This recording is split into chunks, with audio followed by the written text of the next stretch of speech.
All right, so this is the October 11th meeting of the Liberty Road Gateways Committee. I'm going to put on our agenda here just so that we can see what we're going to talk about.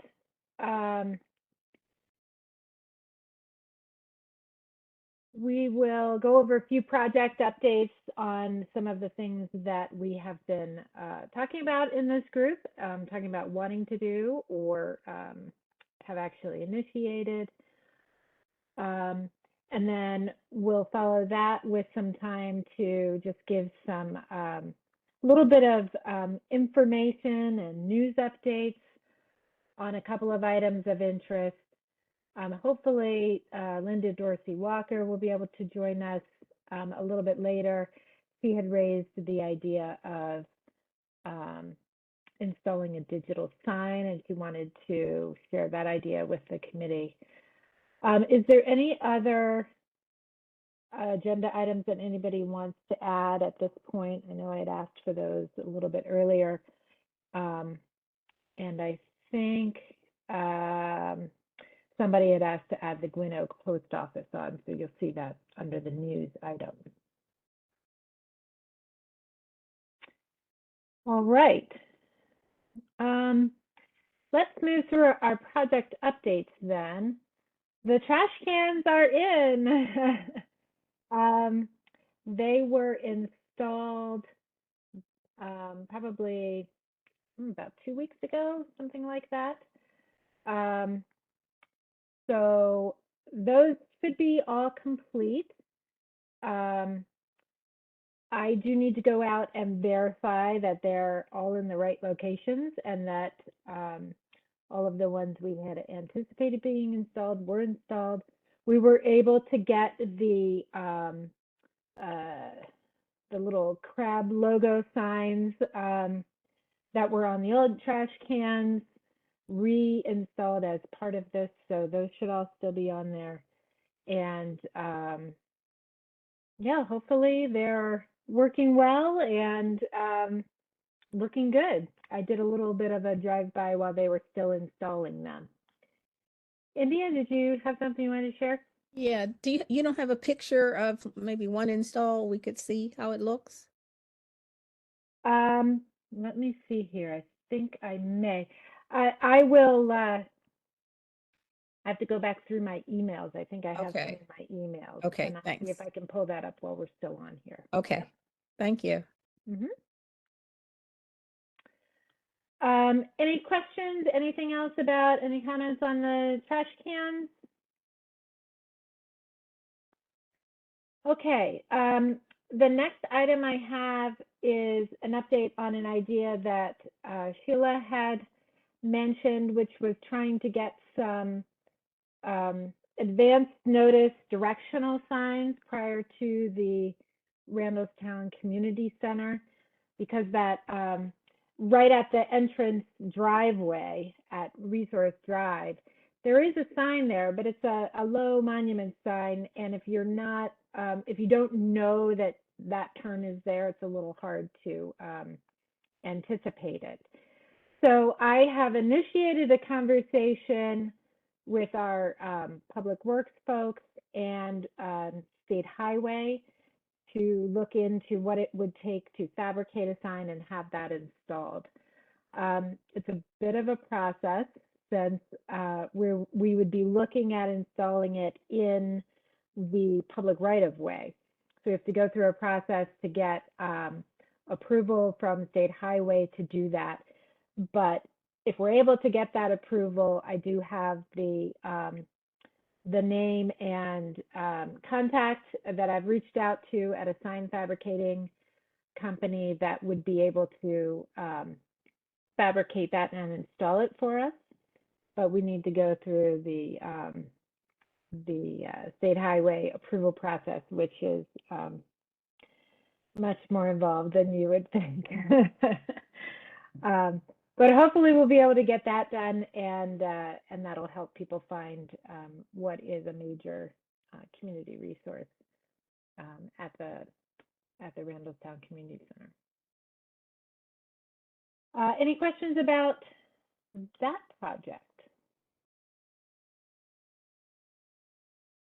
All right, my next update is on a project idea we had talked about a couple of meetings ago, and that was trying to get some additional trees planted within the corridor area. So I had a really productive conversation with the gentleman who heads up that work in our Department of Environmental Protection and Sustainability. I've shared with him several ideas for places where additional trees could be planted, both on private property and some potential public or semi-public areas. So he will be, they're in the middle of their super busy time where they're planting a lot of trees in the fall. So we're too late to get in on that planting cycle, but during the downtime throughout the winter, he'll be looking at the potential for locations for additional street trees within the Liberty Road corridor that hopefully then can be part of hopefully a spring planting season. If not this spring, then hopefully next fall. So that's where that is. I gave him a list of ideas. Sheila had shared some ideas with me. If anybody has additional ideas for where trees might be ideal, please go ahead and send them over. I can always add to the list. And then they'll be taking a look at those locations based on the kind of the criteria that they need for adequate planting width and depth and all that sort of stuff. Okay, next item is the litter reduction initiative. This is something that we've been talking about for a while, and I think at the last meeting I had updated you on a group of folks that I pulled together from various county agencies to talk about how we could kind of take a coordinated approach to reducing litter in the corridor. And I think also as well, just kind of trying to create a better aesthetic, you know, not just cleaning up litter off the street, but maybe even trying to take that approach and apply it to some of the buildings that are in the corridor that could use a little sprucing up. So right now we just had another meeting on Tuesday, and we're looking at questions of timing. And so this is something that I would like to reach out to you all and get your feedback on from the community perspective. There are a few things. Actually, let me share with you a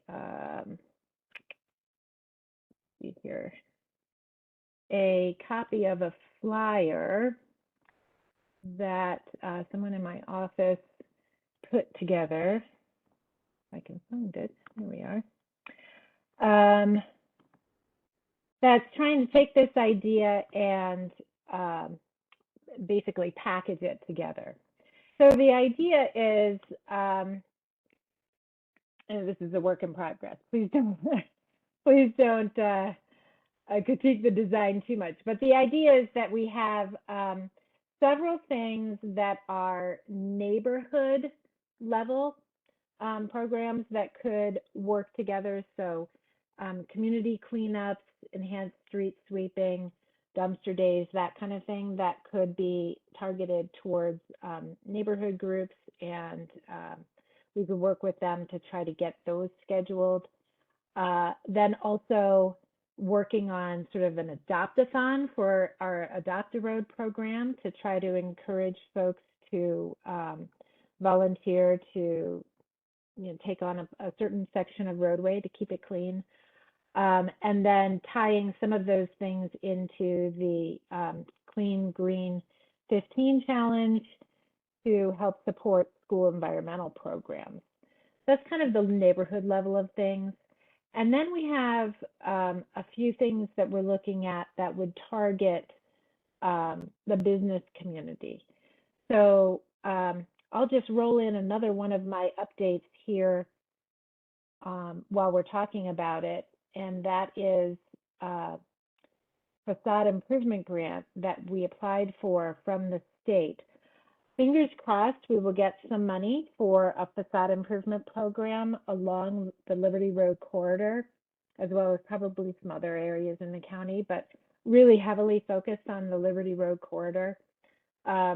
And so we could work with individual property owners, businesses, and shopping centers to do some facade improvements, and then combine that with things like a pledge drive to encourage businesses to participate in something called the Litter Smart Business Program, which is basically a pledge that they sign to do various things to contain trash on their premises, make sure that their dumpsters are properly contained and regularly cleaned out, that they are doing things to reduce the creation of waste that could travel off-site, things like that. And then also trying to post some anti-litter signs at parks and public buildings as part of a litter doesn't stop where it drops campaign that our Environmental Protection and Sustainability Department has initiated. So we kind of have the two-pronged approach here, working at the community level and then really focusing on things that the business community can do. And really the question is more around, what the timing is for that. What's the best time to roll something like that out? So let me pause right there. I see a couple of hands up. I know, Devon, you had your hand up first. So if you want to share something, and then we'll go to India. Yeah, I like the flyer. I think it's really nice. I like how the layout is. Um, my a couple of things, just comment. I'm not sure, um, what's the right protocol for everything. Can you hear me? Can you hear me? I can't hear anything. Linda, we can hear you. Okay. Can you hear me? Yes. Yes. Go ahead, Devon. Sorry about that. Okay. Yeah. So I think I saw on the flyer it had dumpsters. For me, I don't think that's about litter because our community has the dumpster, event. I think you can have it once in a calendar year for your community. Yeah. And I can't hear them. we do take advantage of that Yes. every year. And I think it's more about the dumpsters are more about, getting junk out of your house and stuff more than about litter pickup. Um, I on on another note, for the businesses that are on Liberty Road, I happen to see one business person out there sweeping and getting the litter, from the parking lot. Um, a lot of the times I think that's a good idea to have businesses getting more involved and be more active. I mean, for the responsibilities of their own area. Yeah. I think that's the key because what's her name?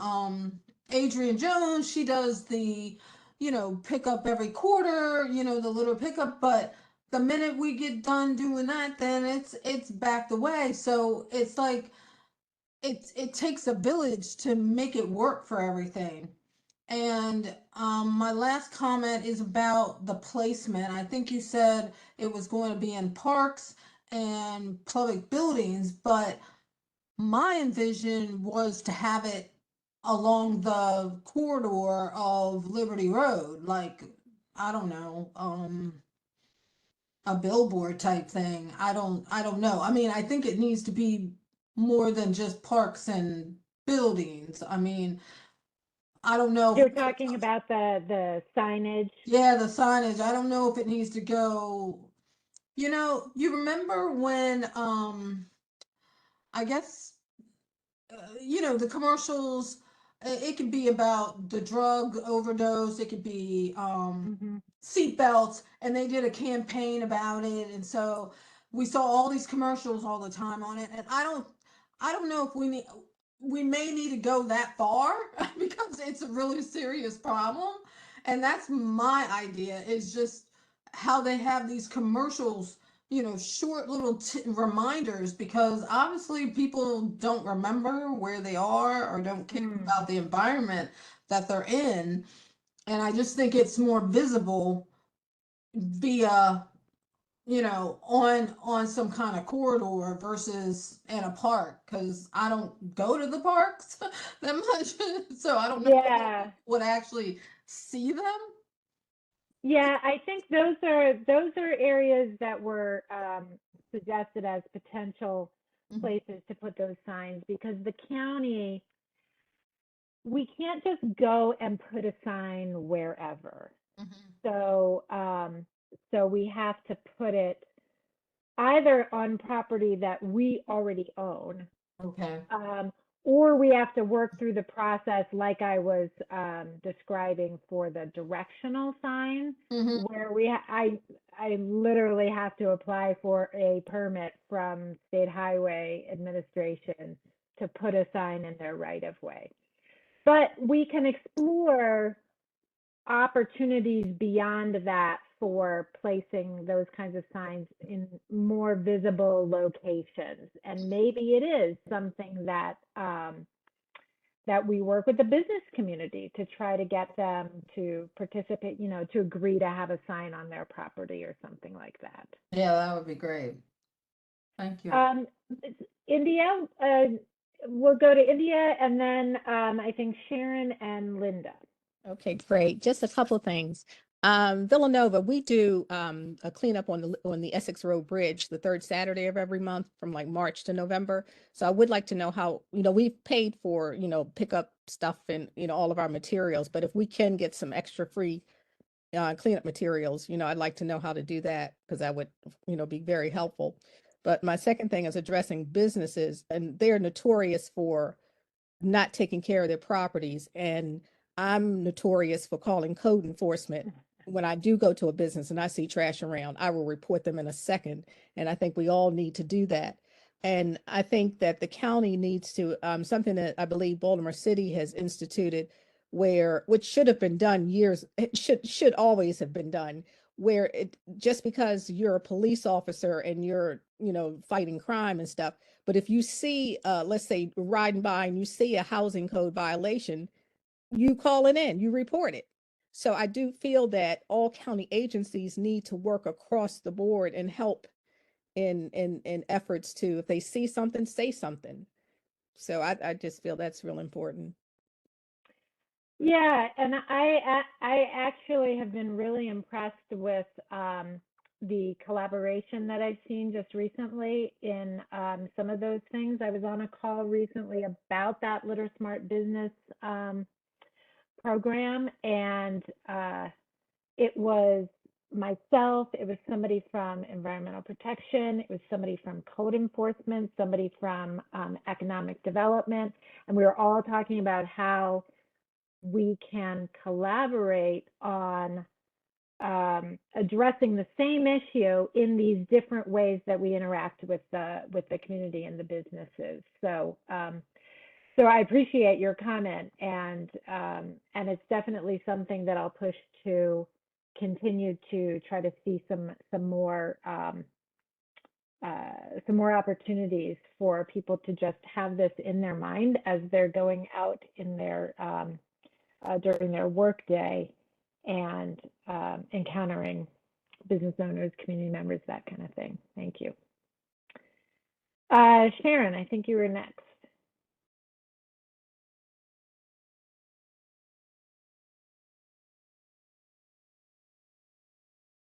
Sharon, you there?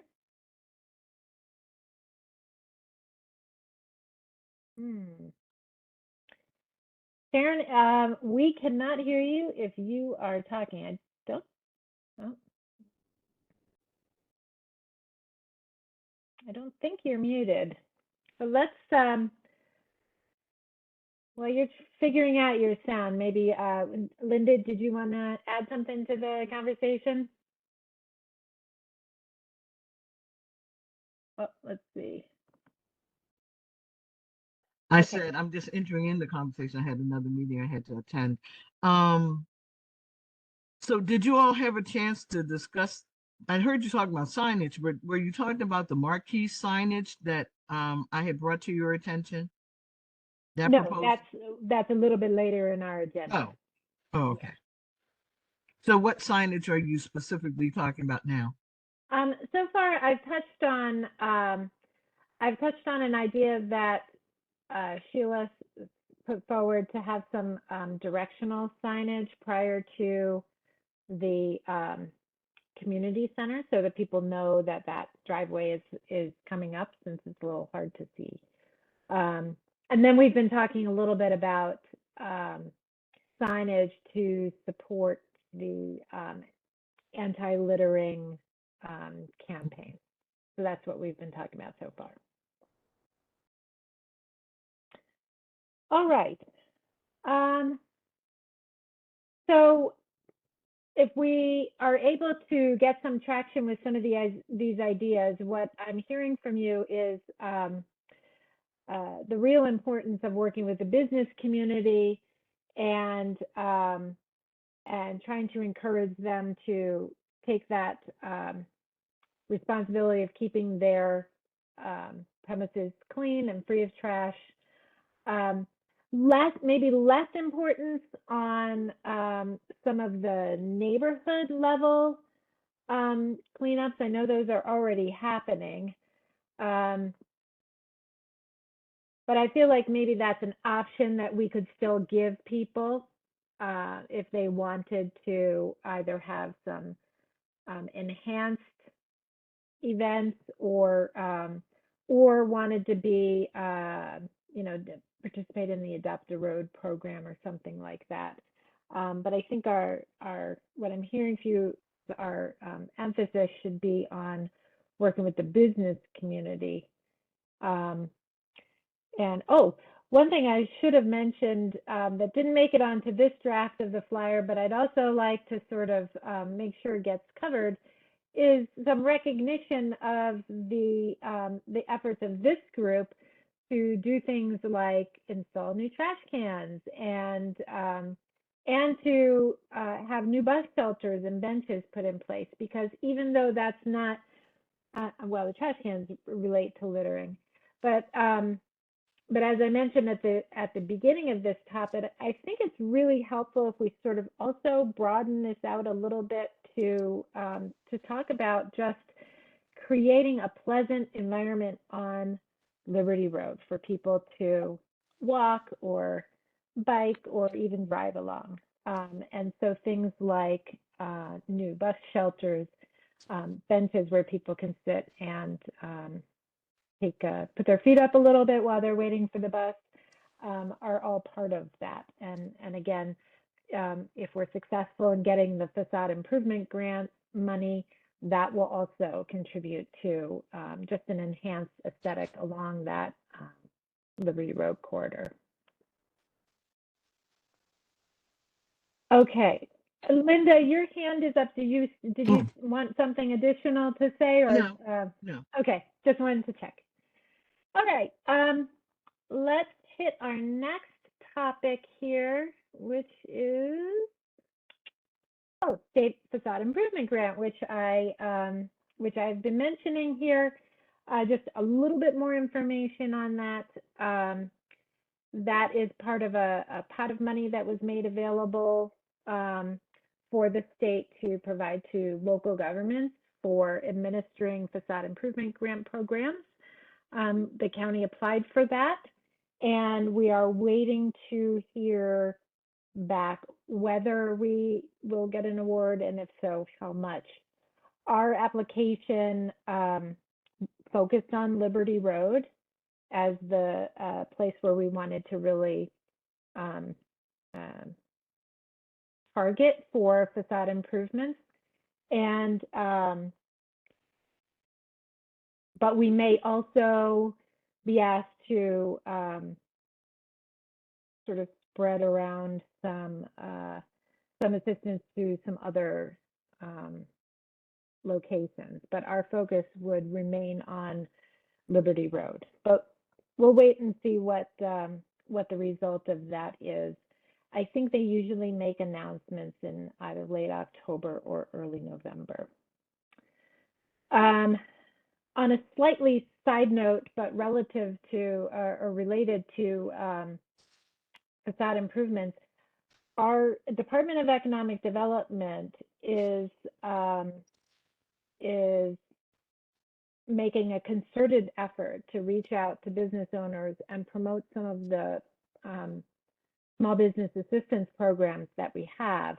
Included in that is a program that I help to oversee, which is called the Architect on Call, which we allow businesses that are located in our commercial revitalization districts to receive up to 10 hours of professional architectural services related to the improvement of their exterior building facade, lighting, parking areas, that kind of thing. And then they can take those ideas and take those to, say, a contractor or an engineer if they need to continue to work on refining some of those ideas. Anyway, that's a really great service. It's all free. And our Department of Economic and Workforce Development has been making a lot of visits to folks all over the county trying to promote this and some other low interest loan programs that we have. I bring that up because you may see some work being done in the near future in and around the Liberty Road corridor as a result of that. So fingers crossed, some of the folks that we've talked to decide to move forward with participating in that program, because I think it's a really wonderful way that the county can support our small businesses in achieving some of the revitalization goals that we have. Okay, let's see. Yep, India. Actually, I had raised my hand.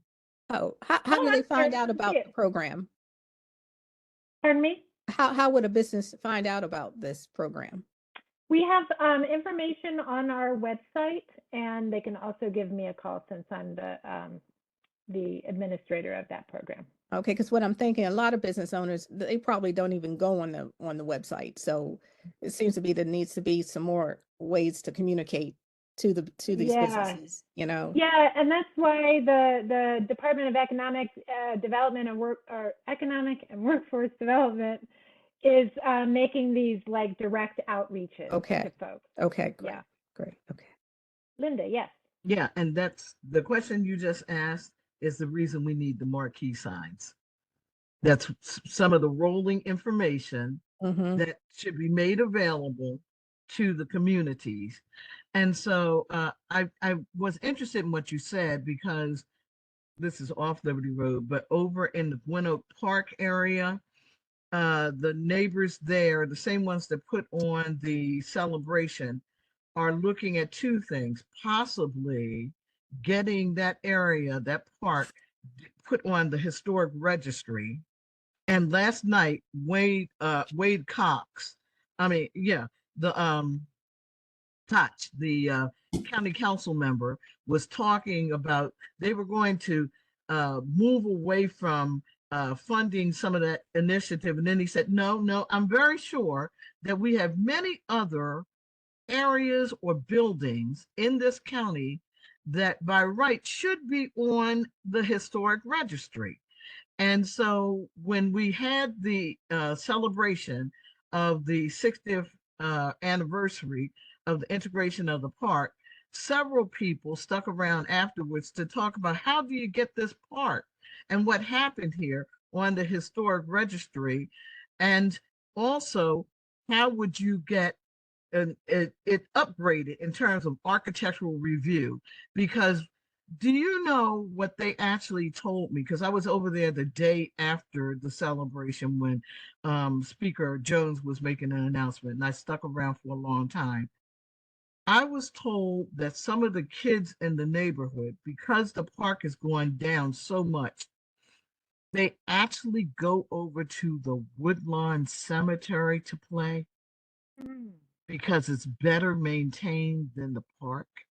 This park where this historic thing happened, they'd rather play in a cemetery. We've got to do something about that. Yeah, I'll have to see if I can share or track down some additional information. I know there are improvements that our Department of Recreation and Parks is scheduled to make there. I don't know what the timing of that is, but I thought it was this fiscal year. It's supposed to be this fiscal year, but what I heard being planned sounded more utilitarian, not Okay. beautification the way an architect would look at it. You see what I see the difference? Yeah. So let me just back up on the notion of designating the park as a either a local or a national register historic site. Do you know where that stands? Is that something that somebody is already pursuing, or is that something that we need to look into? This is something that people are saying, let's look into it. And I did some reading about it today, and there's like 3 designations you can have. And one of them, the highest, is a national historic. And then there's like something for Baltimore County. And then there's something that's like in between that, that's higher, but not up to the National Historic Registry. So yeah, there's a couple of different designations at the national level. You have a national the National Registry. You also have national landmarks. Maryland has a Maryland Historical Trust Registry, and Baltimore County has a landmarks registry. So what I can do is make a note to circle back around with our historic preservation staff, which is in the planning office, and just see if they're aware of anything that's already afoot, or if that's been looked at in the past. Sometimes people have put forward nominations that just have never gone anywhere, but I can circle back around with them and see, get their take on it. Yeah. the other reason that I bring it up is because a friend of mine who's actually from the Dundalk, Essex area has a daycare, and she put all these photos on her Facebook page about her visit with her daycare to the Enchanted Forest. I thought, wait a minute, the Enchanted Forest that I used to go to as a child? Sure enough, I clicked on it and everything was there. But it's not where the Enchanted Forest is. It's now in Columbia. A guy that owns a farm, I think it's called the Clark's it's Farm. almost Elliott, huh? Clark's Farm, Clark's Ellie Oak Farm. Yeah. Yes. And he brought up all the Enchanted Forest equipment. He sent it somewhere and had it all refurbished.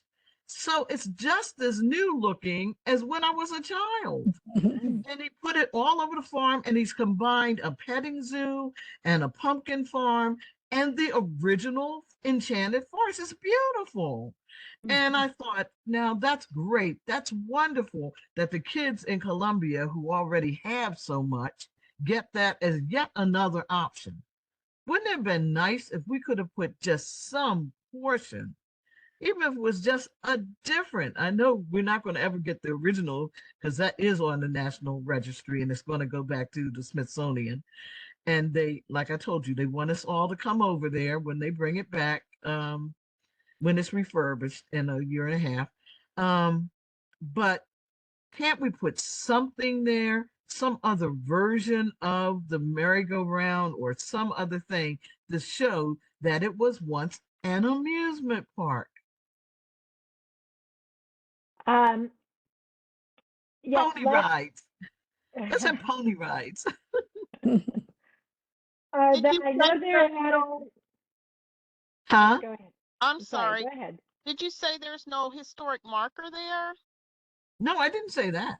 There's a Oh, okay. marker, Okay. but it's just a marker. Yeah, yeah. It's just a marker. There's nothing, eh, like I said, as these other folks were saying that live in the community, other than that marker, which you may or may not notice, they're talking about doing his utilitarian things like enlarging the parking lot, resurfacing or putting the surface on the playground, not beautification stuff, you know, to make it a more attractive place.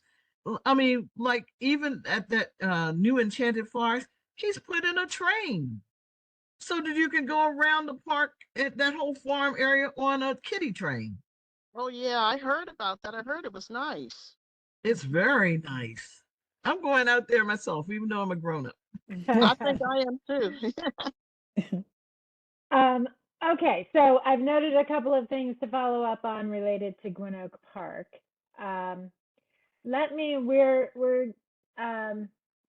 going just a little bit off our agenda here, so let me try to refocus us. I'm going to finish up the project updates very quickly. We had also on here the Greater Randallstown CDO. I just wanted to let you know that their work is progressing. I serve as an ex officio on that group, and Shirley Supik, who's on this committee, is also a board member. We've been meeting for the last several weeks, twice a week, and they're making really great progress. I believe we should be ready to have submit an application for 501c3 status before the end of the year. But in the meantime, you know, we're working on all the sort of nitty gritty details of things, drafting bylaws and getting bank accounts set up and all of that sort of thing. But it's a really dynamic group of people, very invested and energized for what this group can do and what their effectiveness can be as a recognized 501c3. Who else from this group is on it? From this group, it's just Shirley. Yeah. Just Shirley. Mm-hmm. Hmm. Okay, Sharon did want to make sure that we saw her her note in the chat, and that was just referencing that Northwest Hospital has adopted a 2-mile stretch on Old Court Road, and will begin their work in March. Excellent. Oh no, wait, you begin in March and have conducted so maybe they began in March. And the next cleanup is in early November. So awesome. Thank you, Sharon. Thank you, Northwest Hospital. And will maybe tap your knowledge and experience when we try to kind of create a little bit more of a concerted drive for um, adopting roads throughout the area. Okay, that's it for me by way of updates. We wanted to go on to our next items on the agenda, which include some news, and I'm actually going to move a couple of things around really quickly so that we can ask you all to talk about Gwynn Oak Post Office. So let me just really quickly cover my little news items. I wanted to make sure that everybody had a couple of things on their radar screen that'll be coming up. Next Thursday, I think it's Thursday. Yeah, next Thursday, I'm going to share my screen here so you have all this information. And I will also drop this into the chat. But next Thursday, the Planning Board is having a citizen input meeting, which will kick off the capital improvements program process. So that'll be Thursday, October 19th at 5 p.m. So this is an opportunity to share your ideas with the Planning Board for items that you would like to see included in the upcoming capital improvements program.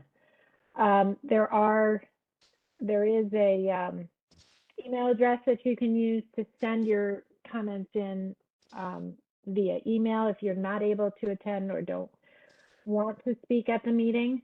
But I wanted to make sure that that was on your radar screen. So stop sharing this, and I will drop the link to that page with the information in our chat.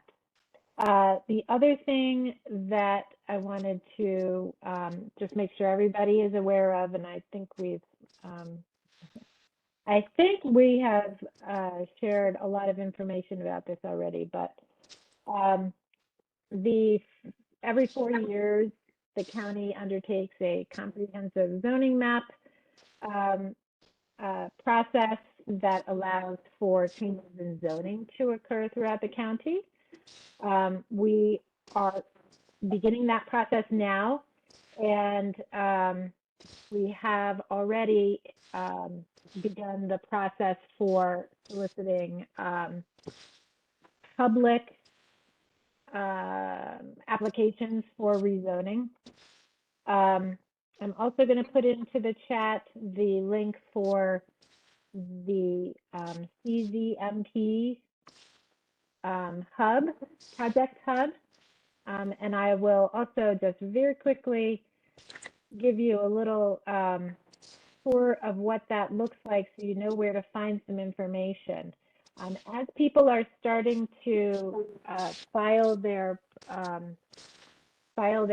issues, which is the rezoning requests are known as, we're constantly updating this project hub here, where you can find information about issues that have been submitted for your area. So if you go over here on the left-hand side of the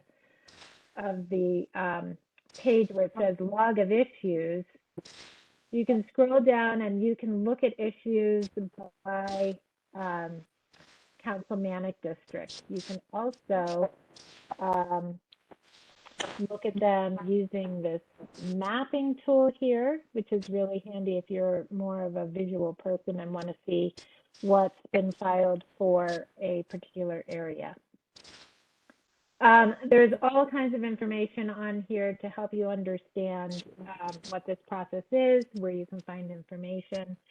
And as we go through the process, this is constantly going to be updated. So my biggest recommendation is that you all know that this is out there, that you're keeping an eye out for signs that will start to show up shortly after Christmas, probably, posting properties that are part of this process. and that you take the time to educate yourself about the issues and show up at the public hearings if there's something that you want to talk about. I think the District 4 public hearing is scheduled for February 20th. So just to give you an idea, that's the planning board hearing. Then there's all these public hearings that follow that related to the council and then the final adoption, which will probably happen in September. There's a specific date that they have to have it by. So about a little less than a year from now.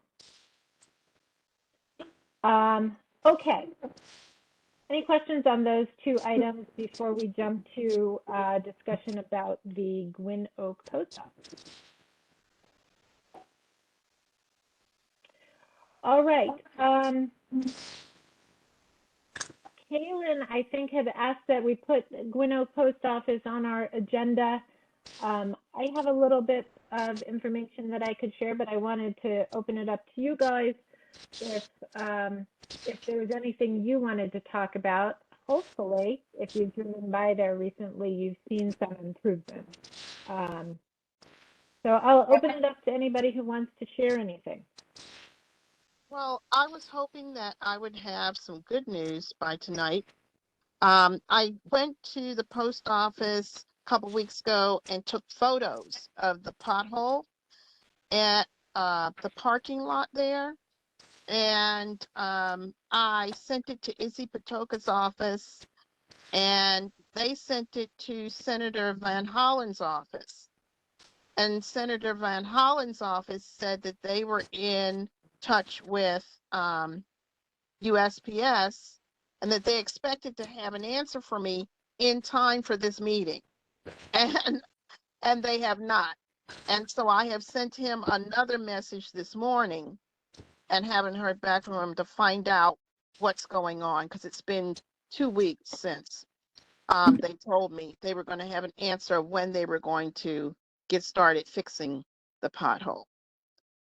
Okay. But I brought it up because I'd gone to the meeting that Izzy and several other people, several other politicians had at Powhatan Elementary School, and the post office came up like 6 times from the audience. Yes, I was there. Yeah. Okay, I didn't even realize you were there. Yeah. Okay, yeah, so in the that corner. was, I just thought, well, let me do something to try to help get the ball rolling. I'll take some pictures, and I thought that that would help, but I still haven't heard back. Okay. Well, I'm glad you're on that. And I do know Sheila had forwarded to me an email she received from Delegate Ruth shortly after that meeting as well. And there were some pictures that Delegate Ruth shared of weeds being taken down and power washing happening. So there is hopefully a little bit of improvement, but I'm so grateful to you, Kaylin, for pushing on the pothole issue, and hopefully this will be part of a much bigger conversation that's happening at the federal level of how to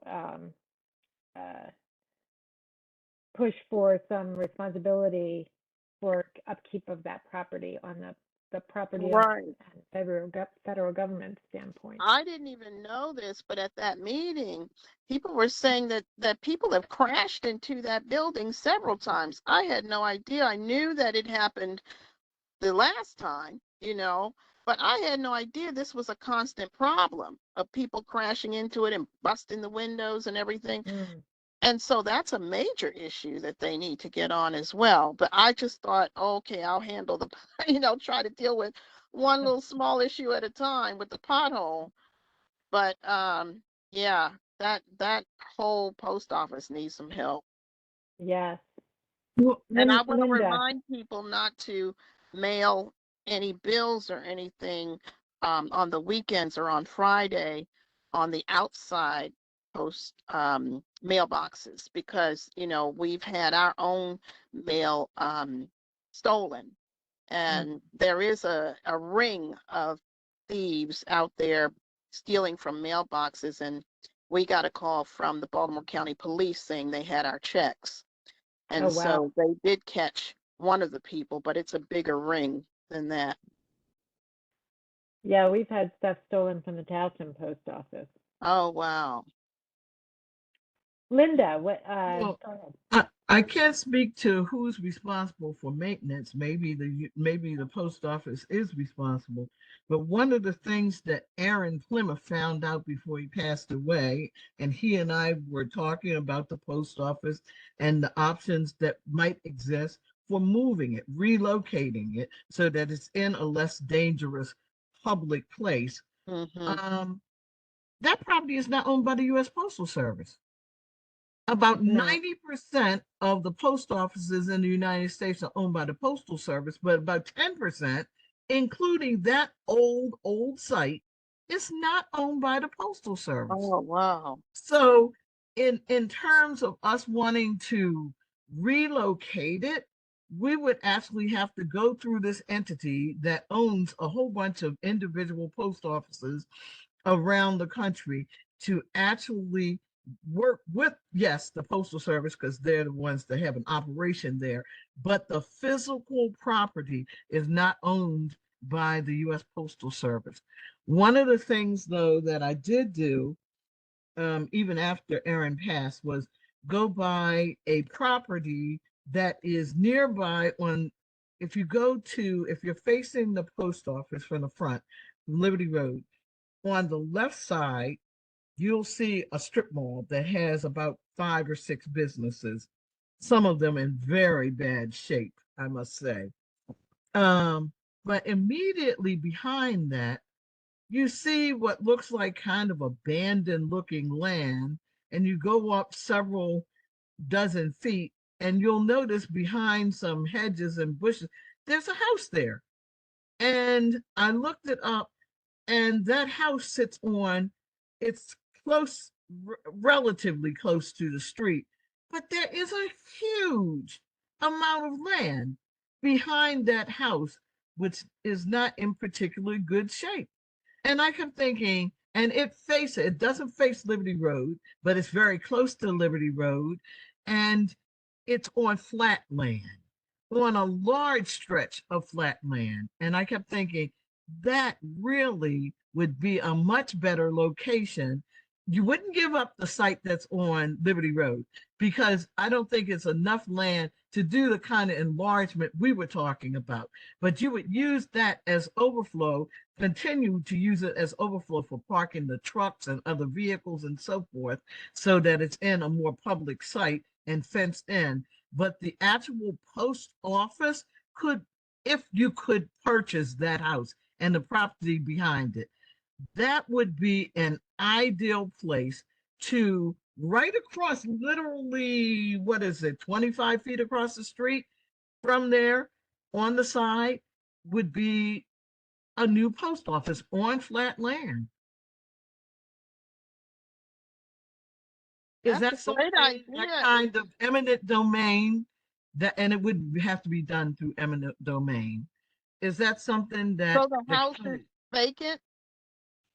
I saw a house there. It's not in particularly good shape, but I did at some point, because I kept driving by, I did see a vehicle over there.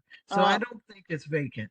But that's why, that's the only reason you would need eminent domain, because otherwise the other option is to try to do something about those very unappealing businesses that run right on up to Northern Parkway. But the house sits on a large piece of flat land. It's kind of forest land. So another idea that has been mentioned is potentially having the post office issue be something that this new West Baltimore County Redevelopment Authority might be able to tackle, and so they would have some of those powers as well, which could be an option in terms of trying to address some of these issues that affect a large area. but it's certainly on the radar screen of the elected officials, both county and state and federal. So so hopefully that'll continue to be something that gets pushed. That there's conversations not only about Well, improving the site that's there now, but also looking about how it can right. I would function invite better. people to go on My Neighborhood for Baltimore County and then look up that parcel of land and see how much land there is. It's kind of amazing that a house is sitting on that. I don't know if they own all that land that's in back of them because it's also in back of all those businesses. It looks like forest land. So maybe they only own part of it, but there's no fence back there. It just is contiguous. Okay. All right.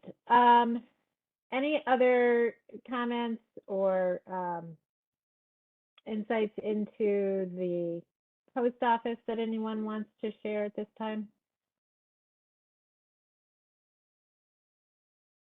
Okay, let's move on to our last item on the agenda under new business, which is the digital sign idea that Linda and I think you and Sheila had both Sheila, been talking about that, right? Mhm. Would you like to share with us some of your thoughts and some of the information you found? Well, I shared with you, I don't have it in front of me, I sent it to you. As it turns out, the cost of digital marquee signs, the ones that roll, some churches have them in front of them, some of the schools have them in front of them. They come in various sizes, various designs, and some of them are encased in brick and stone and very beautiful. And they'll list the name of the community.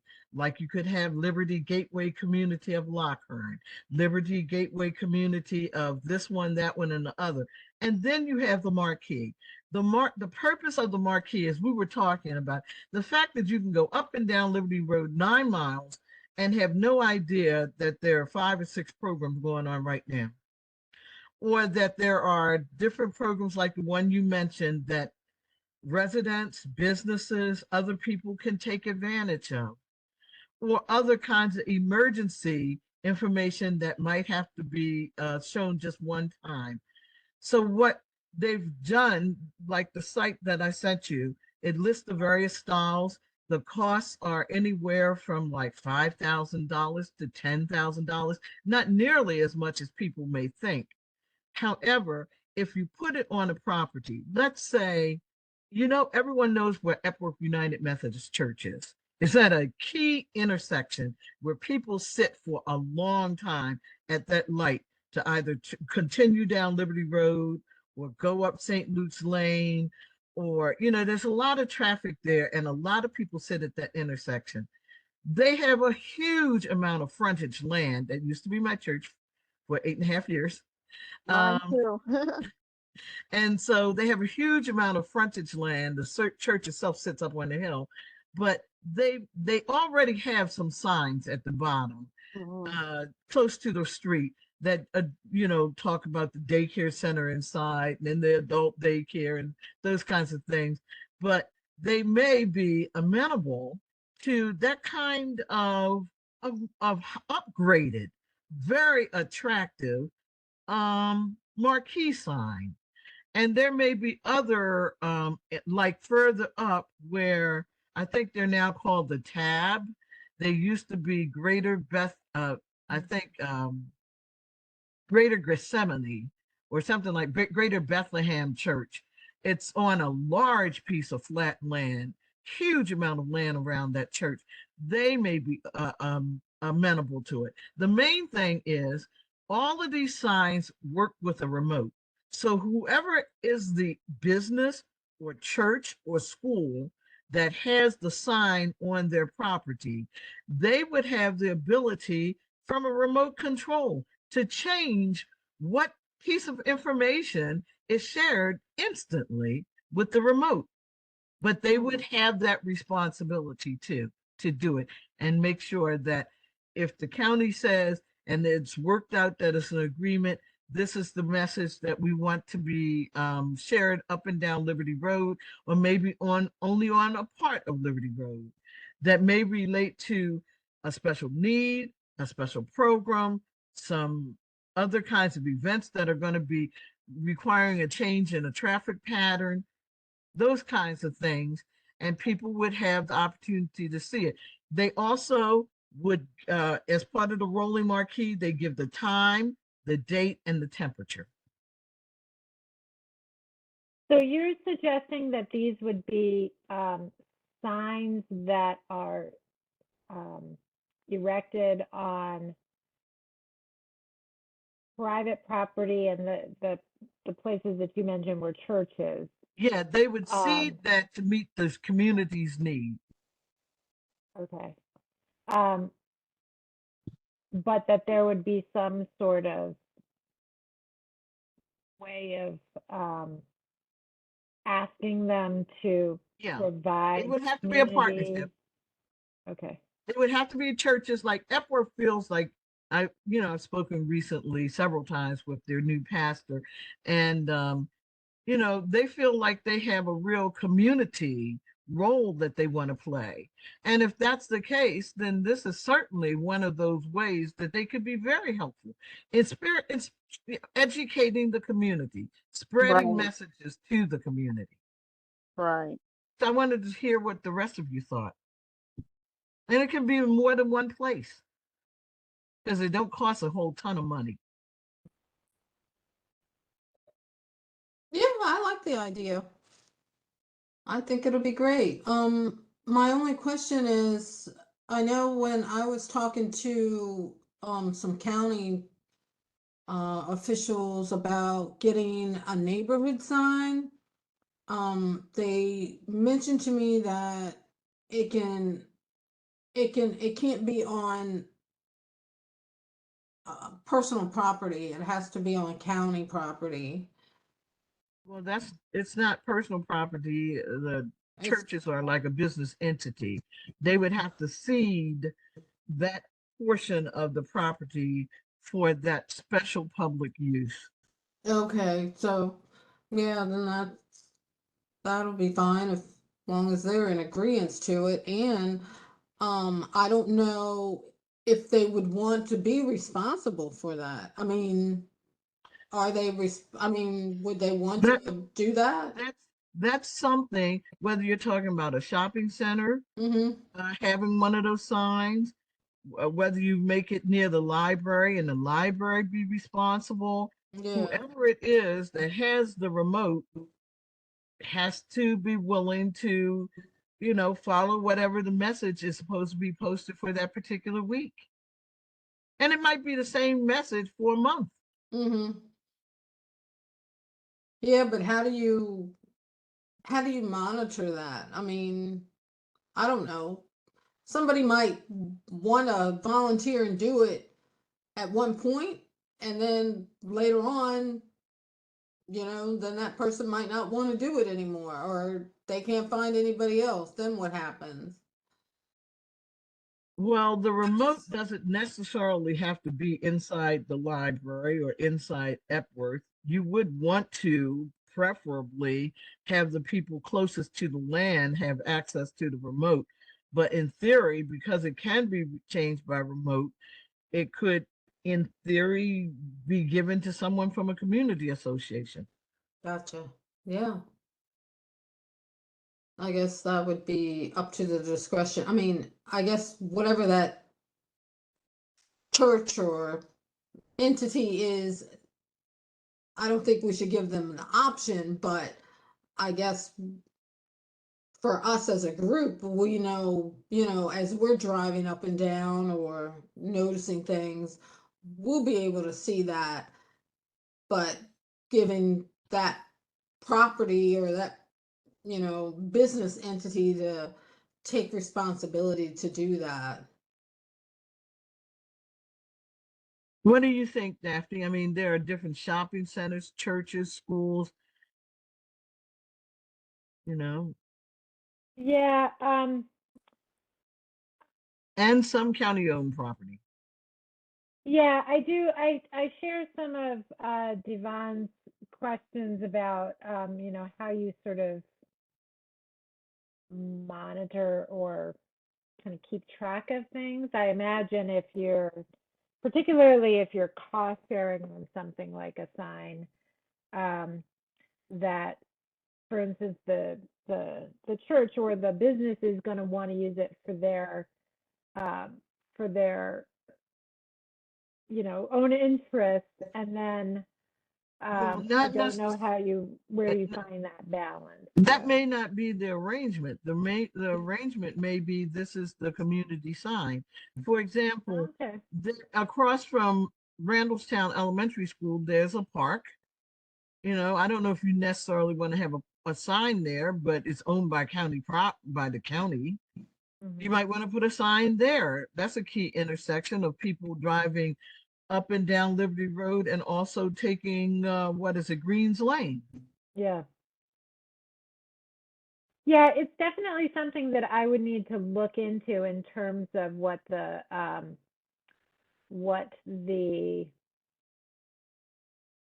nuances to putting a county directed sign on a private property is. Because I know, for instance, the monument signs that are already out on the corridor that have like the Liberty Bell logo and then like the name of a couple of different communities, and I think there are 4, maybe 5 of them along the corridor. Those are all on private property. And when I was researching our idea to try to put some money towards maintenance and maybe enhancing them, um, the biggest stumbling block that I found was trying to track down agreements between the private property owner and the county that established who owned the signs and who was in charge of maintaining them.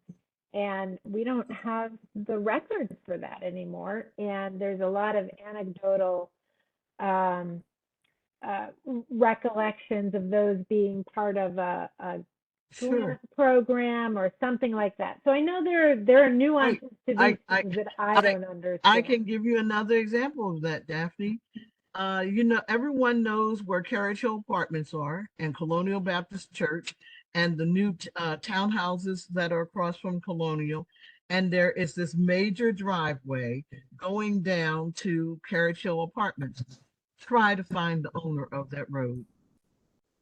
I went back and kept looking and looking and looking, and at some point, the county couldn't find the current owners and they gave up trying to find them Mm, because we were trying to dig under it to go to a wastewater and have a wastewater management pond that would drain in back of where those townhouses are. No one knows who owns that anymore. mm, interesting.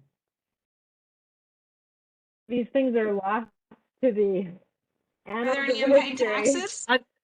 You know who used to own it? The bar that's the bar that's on Liberty Road that's like half a block down before you get to Colonial.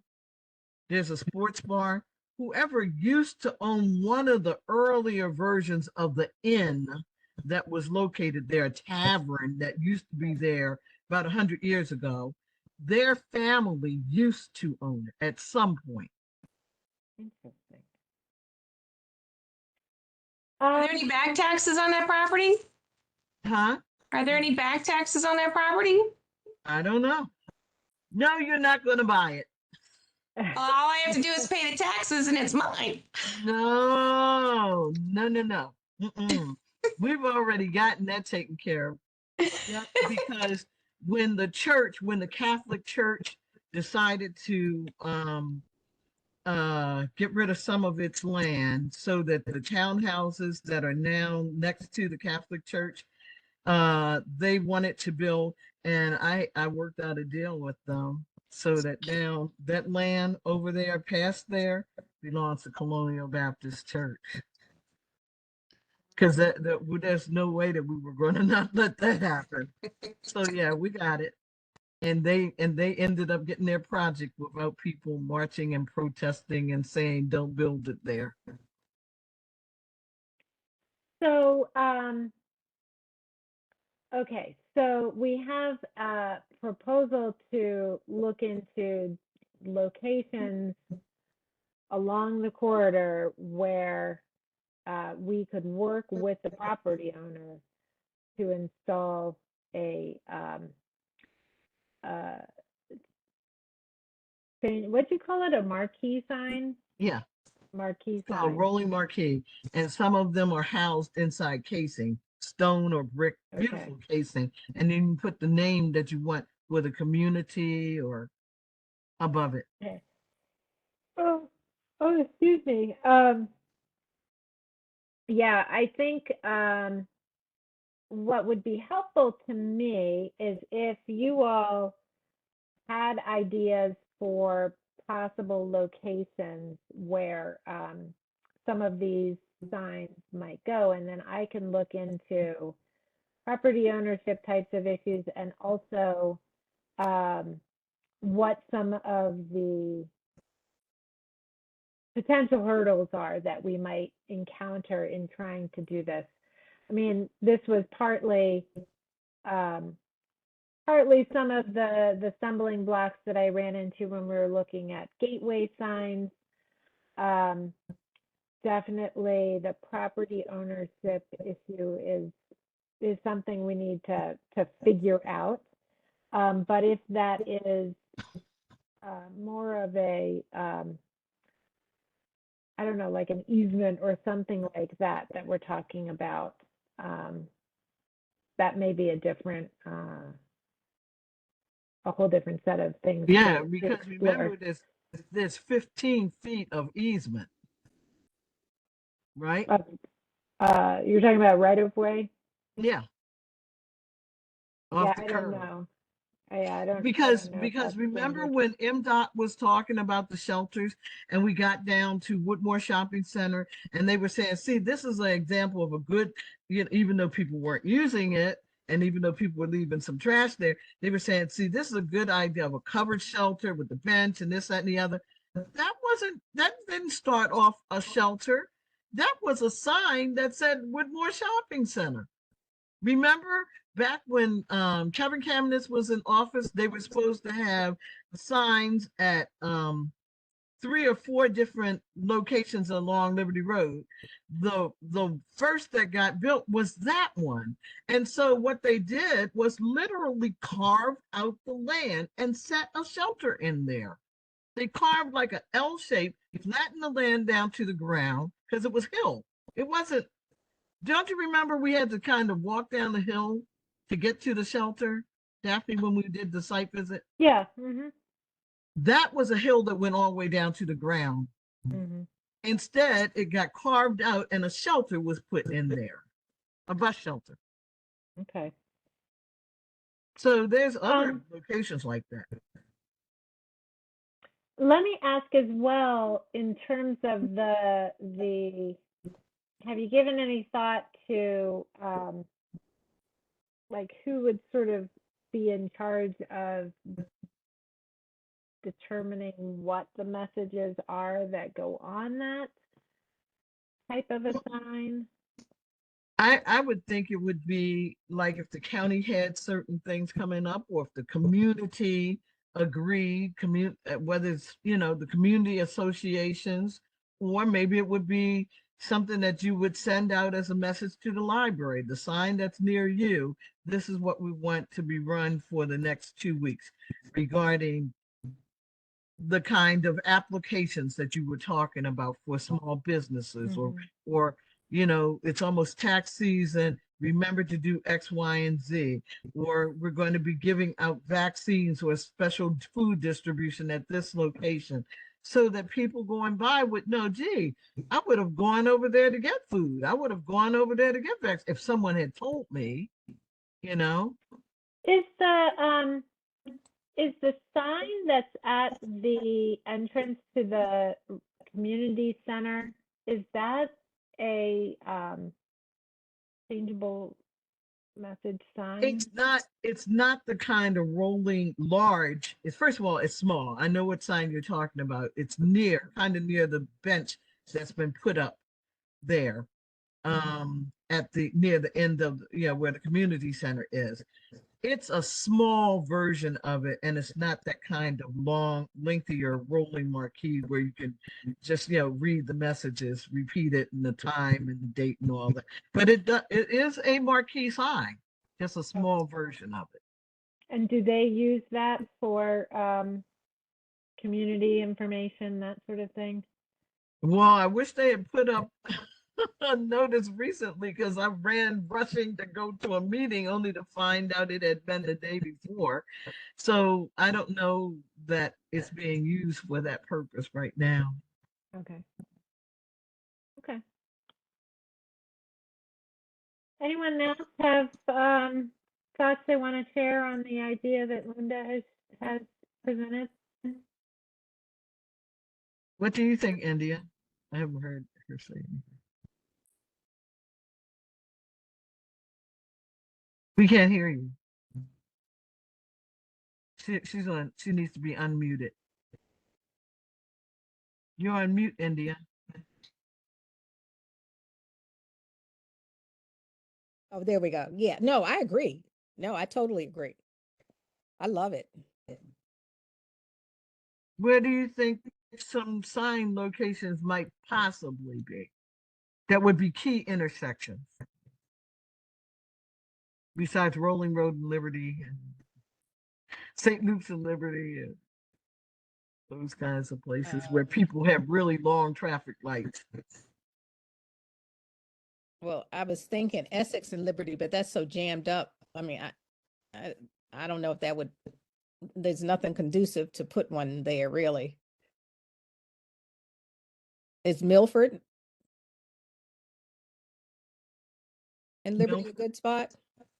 Well, they have that business there, and then they have the abandoned shopping. Well, no, that's not. That's different. Yeah. We Yeah, have I'm a just lot of trying to- abandoned properties, though. right. I mean, all the other corners up there, they're just full of stuff. So it would, get lost in the, in the mixture of the businesses, Mhm. unless it were, very Up there at the library, at that's an old court, right? Old Court and Liberty. Yeah. And Yeah. the people in the library may actually want to be the ones to have control over the remote. Yeah. That would be good. That would be smart. A smart choice. So they could say what's going on, all those meetings Yep. that take place constantly in their building. Yep.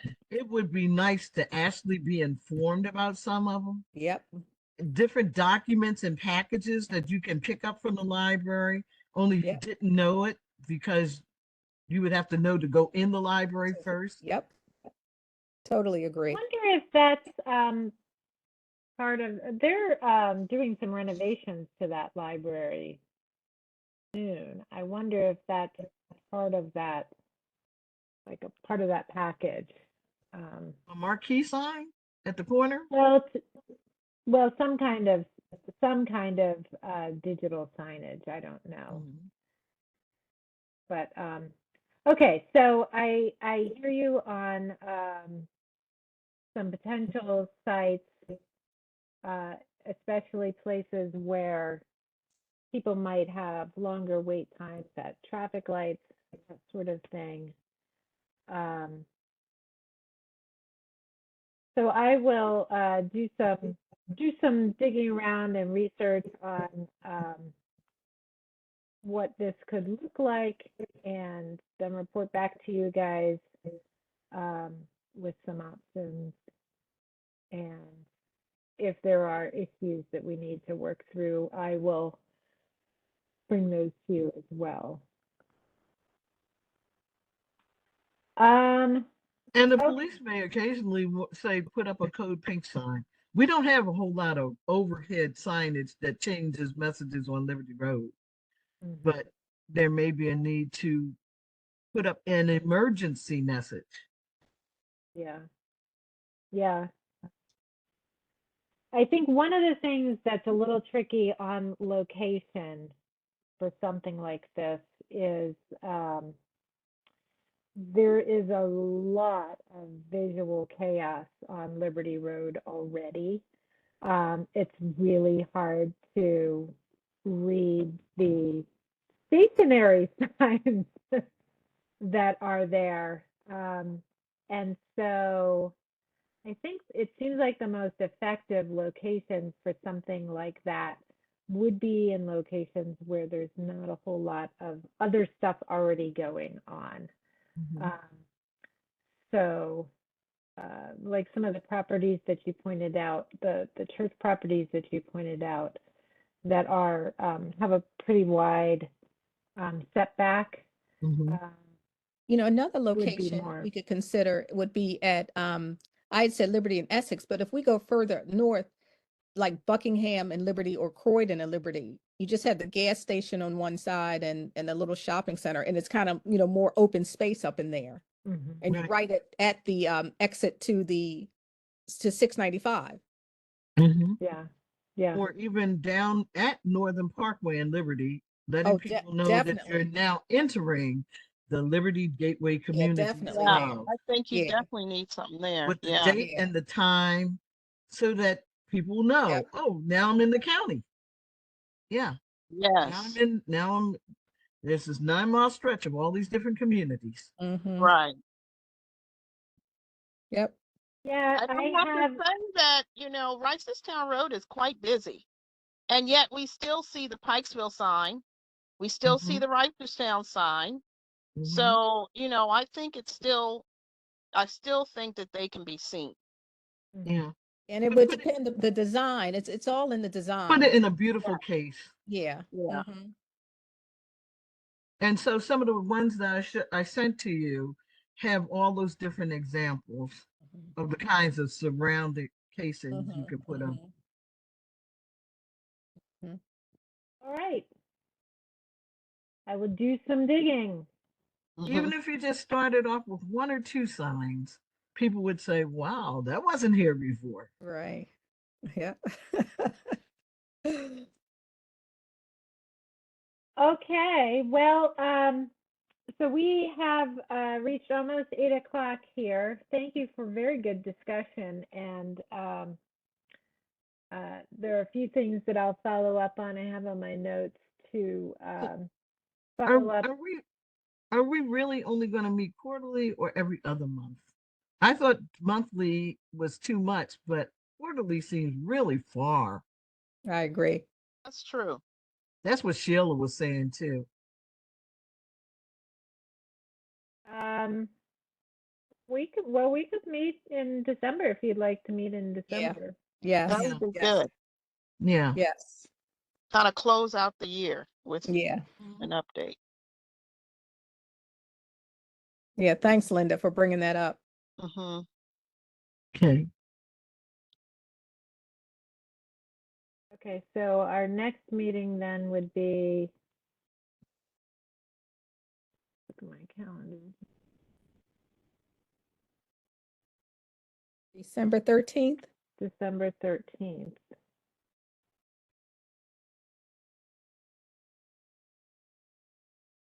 All right.